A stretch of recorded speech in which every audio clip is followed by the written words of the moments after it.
How much faster is Apple's new M5 Max compared to the M1 Max, M2 Max, M3 Max, and M4 Max? Because we have all of them here in the office and we're gonna run a ton of performance testing to find out. Here are all the specs and prices so you can take a look and compare. And since I can't fit all 5 on the desk because they're pretty huge, I have my own personal M1 Max, the M4 Max, and the M5 Max. And yes, they're all charged up to 100% with high power mode because we are also doing a battery life test. Keep in mind that the battery health on my old 2021 M1 Max is at 84%, so it's gonna be worse in terms of battery. Both of these are at 100. Now, all of these are updated to macOS Tahoe 26.31, and yes, the M2 Max and the M3 Max, those are updated. We ran all the benchmarks fresh for this. So with that said, let's jump right into the SSD speed test. By the way, both of these have 1 terabyte SSDs compared to 2 terabytes, which you're now forced to get 2 terabytes on this machine. We have PCI Express 5.0 SSDs on the M5 Max, and would you believe it, we have essentially 2 times faster SSDs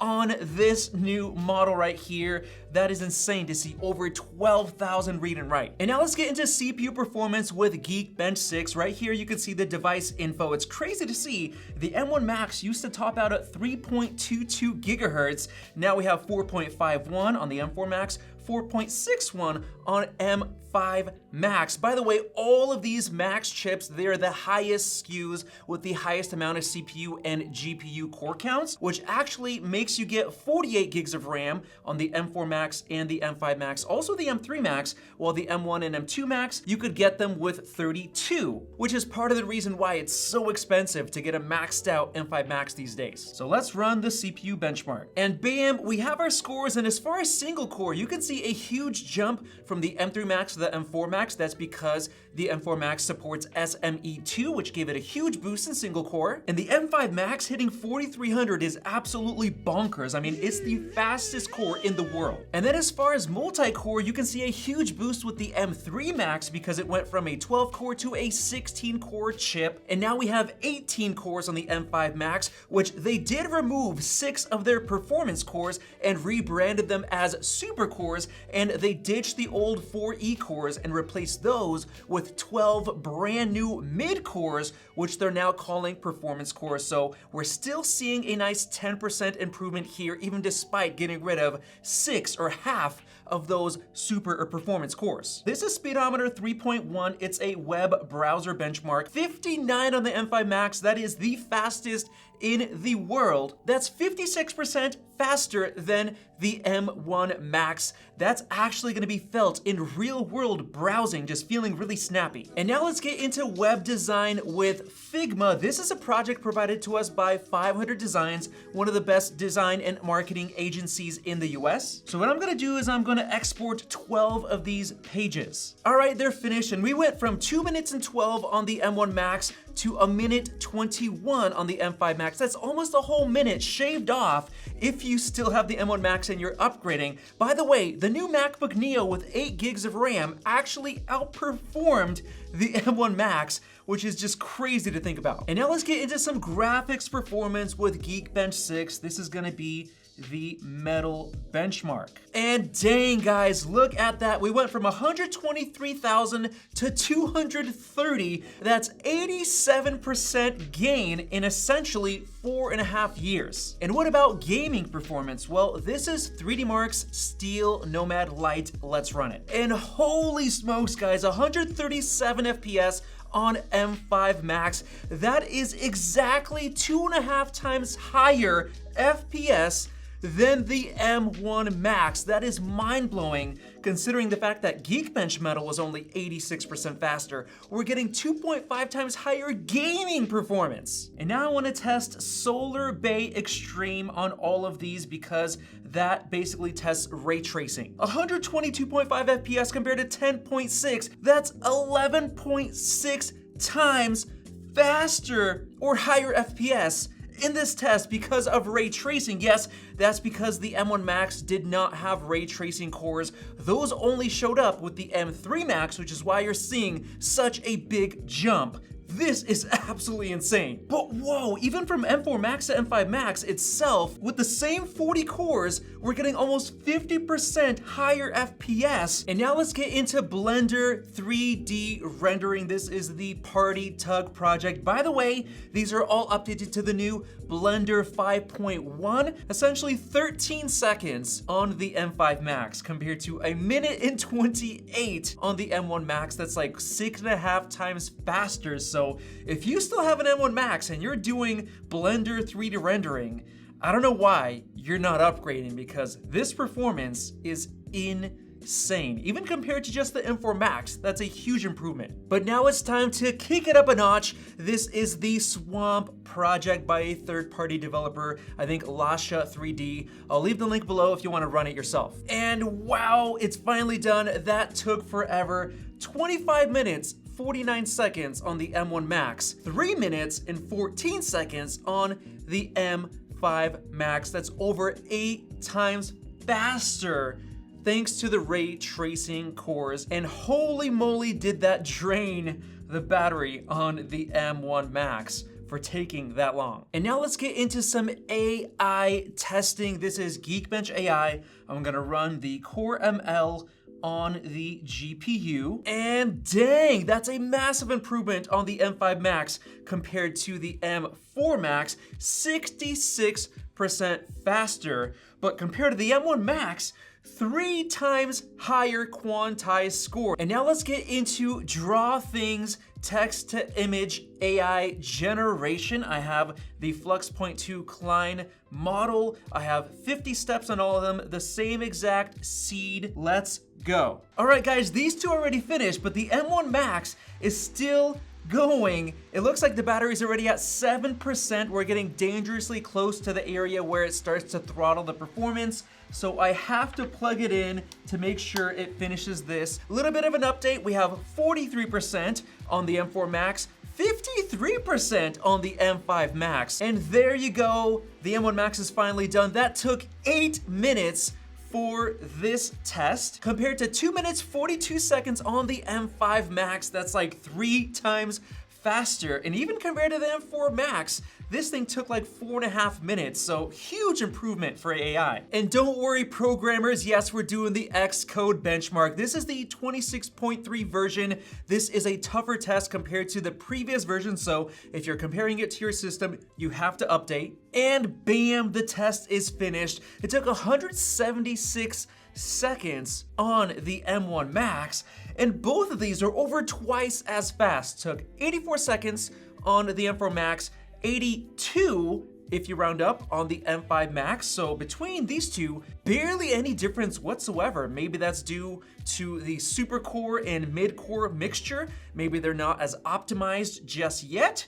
Who knows? And now let's get into music production with Logic Pro. This is the new Logic Pro benchmark, basically testing how many tracks you can play at the same time without overloading. This is not a RAM-based plugin test, just a full CPU load test. You can see right here I have 10 cores, 8 high performance on the M1 Max. I have 16 with 12 high performance, but here on the M5 Max, it is not recognizing the new 6 super cores properly. Maybe it's not updated, so we've previously had to test it on the automatic mode to get all of them to fire up. Let's hit play on all of them. And you'll notice that while all of these are maxing out all the P cores full stop, for some reason on the M5 Max, the super cores were not being used all the way, and look at this mixture of the mid cores not properly used. This core right here wasn't even used at all, so I feel like there's some sort of glitch or issue with the optimization confusing the super cores and the mid cores and everything. It needs to get updated. Looks like it just finished 365 tracks, guys. That's all it could run. So worst performance so far compared to the M4 Max.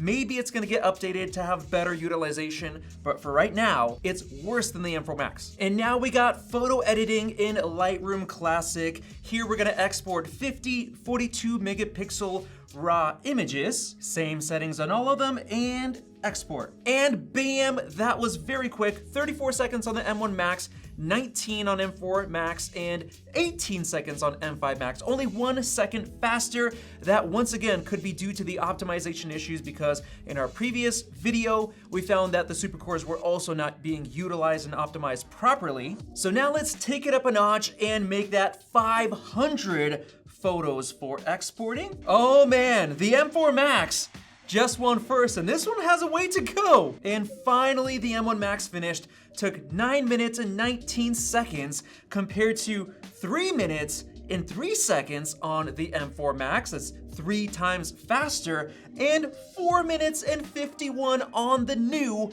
M5 Max. Yes, there is definitely something going wrong with the optimization of those new super cores and the new mid cores, which are called performance cores. The problem is, who knows how long it's gonna take for Adobe to optimize everything. And now let's move on to video editing, but first we gotta look at the battery life, because this thing's starting to get quite low. It's been just over 4 hours of heavy duty testing on all of these, and the M4 Max has 9% battery left compared to 18% on the M5 Max.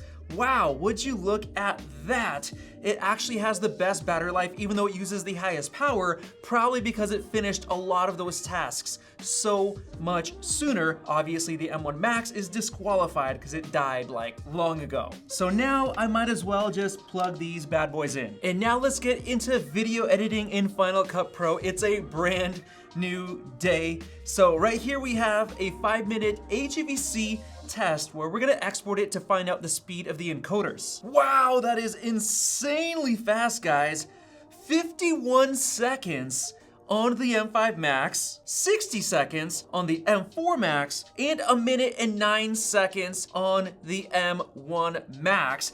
The crazy thing is that the encoders for H.264 and HEVC stayed the same from the M1 to the M3 Max. They got upgraded to be faster on this one, and then even faster with the M5 Max. This is crazy. And now let's do something a little bit more heavy duty. This is 8K ProRes Raw. You can see it playing back on all of them, basically very smoothly. Even the M1 Max, I'm not seeing any drop frames running at 24 FPS. They're all set to better quality, not better performance. And now let's export these to 4K 10-bit HEVC. And there you go, they're all done. It took 3 minutes and 3 seconds on the M1 Max, took 1 minute 42 on the M4 Max, and 1 minute and 44 on the M5 Max. Maybe there's something going on with the optimization of the super and mid course. And now for the final test, we have Cinebench 2026. We're gonna run the 10-minute throttling test, and yes, we have the thermal cam ready to go. All right, let's look at the temps. Holy smokies. I saw 77 watts here, basically 60 watts here, and 30 watts. Crazy thing, I could already see the wattage throttling on this guy. We're already at 101 degrees Celsius compared to 96, compared to 93.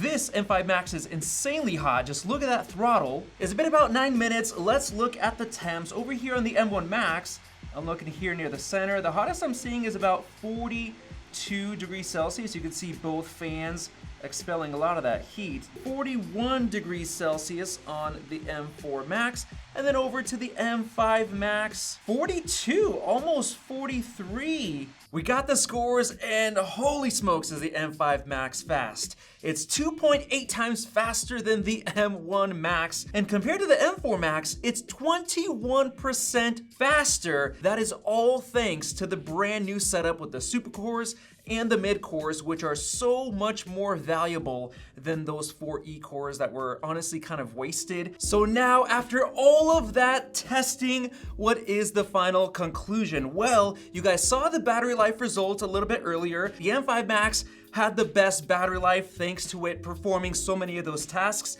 faster than the M4 Max. The M1 Max just died so quickly because of that Blender swamp render. But in terms of all of these performance tests, by the way, please subscribe if you guys appreciate all the effort. The M5 Max is an absolute beast, and it blows my mind that Apple is able to do this each and every year with so much faster performance than the M1 Max in just 4.5 years. And even compared to the M4 Max, you guys saw all of those those tests. The only problem was that Apple added the new supercores and mid-cores, which some apps don't recognize properly yet, so they're not optimized. We have to wait for those to get optimized. Then it for sure is gonna be a lot better. But if you're still on the M1 Max or the M2 Max, it's probably time for you to upgrade because the advantages and performance gains are massive with the new M5 Max. The only problem is that later this year, we're expecting the M6 Max to come in the brand new redesigned MacBook Pro with the dynamic island, the tandem OLED, touchscreen, fully redesigned, thinner. But if you need one right now, the M5 Max is an absolute beast. Apple, I don't know how you do it, but you do it every year. This is amazing. So, hopefully you guys enjoy this video. Let me know your thoughts down in the comment section below. Definitely subscribe above for more videos like this one, and check out our MacBook Neo versus $600 Windows laptop video right there. Thanks for watching, guys. We'll see you in the next one.